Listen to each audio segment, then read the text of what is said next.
Welcome to the second edition of the Empowerment Program put together by the Esther Ajayi Foundation for the young people in Nigeria. Over 5,000 youths are going to be blessed this year, and this 5,000 youths gathered on the Eco Hotel and Suite on the 15th of March 2019. It was a fantastic event. So many people were there, so many speakers, and particularly the lead speaker for this year's event, Baby Clement, was very, so much of a blessing to the young people. Join us as we go on this journey. We'll be right back. Ladies and gentlemen, please welcome the Esther and the Deborah of our time. You make some noise, everybody!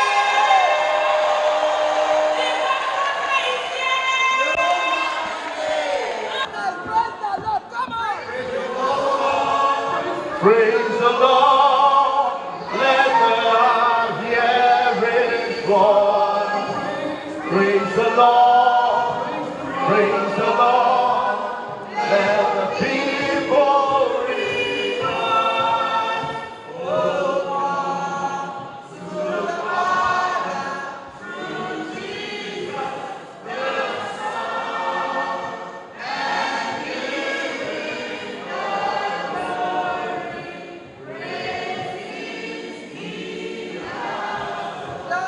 The throne over your enemies. Look at your neighbor and say, this is my year. No, you didn't say it like him. You said, this is my year.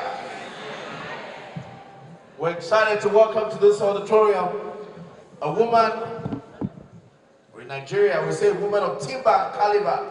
But Mama has more than timber and caliber. She has oil. Oil of favor, oil of grace, oil of anointing. She's a Mother Teresa of this generation. Full of power, the Holy Ghost, the giver, not just in resources, but of our own self.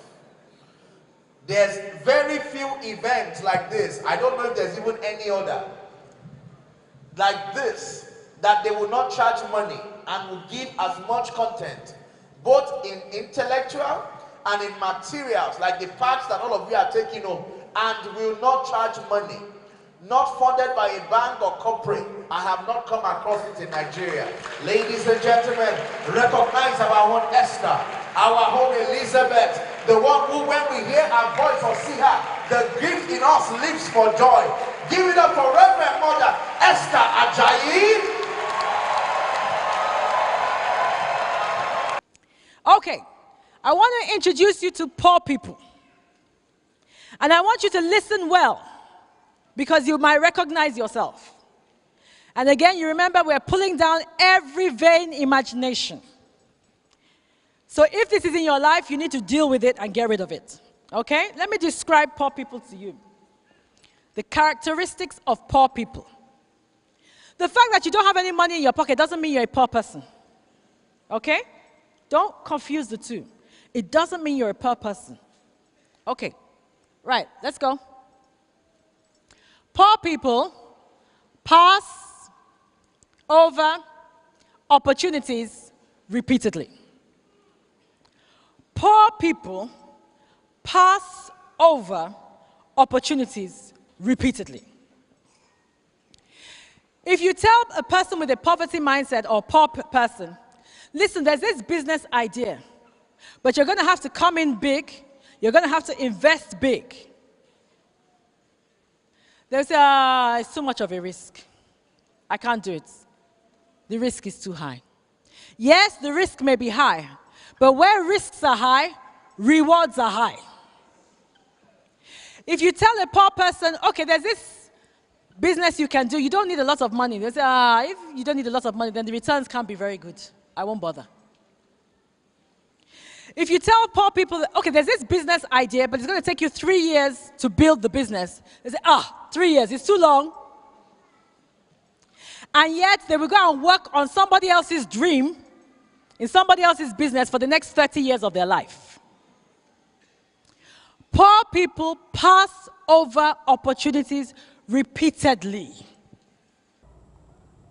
The both expressed their gratitude to the convener of the program, Reverend Mother Esther Ajayi, whom they said is one of their benefactors. Turning your passion into profit. We saw About 6 days ago, just tiny things. Somebody came to my, they said Easter will soon be around. A woman came from Ijebu-Ode, and she actually bought 85 of them. I said, eh? So people buy chicken like that. Say, I'm going to be looking at this farm thing, no? Turn your passion into profit. If it's farming as well, those chicken, they have days they go to buy them. Small. Before you know it, within 2-3 months, it's big enough for people to buy. And they actually bought them, and I know they cheated us. And they bought it for 2,000, but they said with how we fed those chicken, they can buy for 3,000. Those that are actually on the business, they can do it. Keep thinking. The more you think, the more ideas will come into your mind. You can actually turn your passion into money. Keep thinking. Don't stop thinking. I'm still going to talk to you at some point, but as you are hearing Sister Bibi Clement teach us, continue to think. And as it's coming unto you, write it down. Let me tell you, the worst place to store anything is your brain. Because something else will happen and it will override it. Write it down. As that idea is coming, jot it down. God will help us. You won't come here for vain. It will turn to profit. In the name of Jesus Christ. Thank you. I'm going to be teaching a bit more about how capitalism works and how to set up a business, the tips that they need to set up the business and make it a success. All that they need to do well in life, God has already vested inside of them. And so they need to discover their gift, discover their passion, and to use it to God's glory. More importantly, I want to get away from this whole idea of corruption and bribery and all that mess. You must have integrity in financial matters.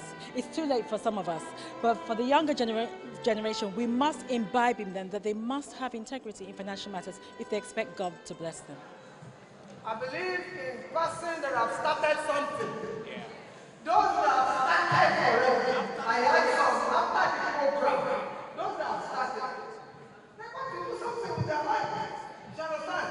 Aside from going to America, we should investigate the business and put some money into it. Don't get started. Let's investigate on Monday. Once you see these people, let's give them up a phenomenon that we can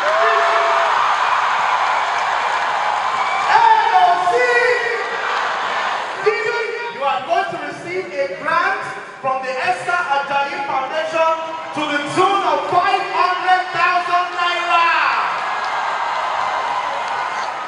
All of you qualify for that. All of you.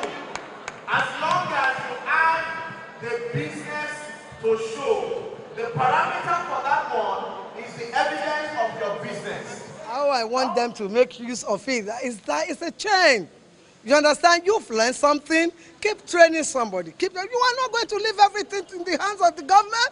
No government of any country, even Western world, can help the whole nation. We are the nation. Who is Nigeria? You, me, everyone here. We are Nigeria. So the more we help ourselves, you've been empowered here. Empower somebody else. Empower somebody else. Somebody else will empower somebody else. And on like that, the chain will not be broken. My name is Tomisi Ojo, reporting from Eko Hotel and Suites for the Marketplace, Lagos.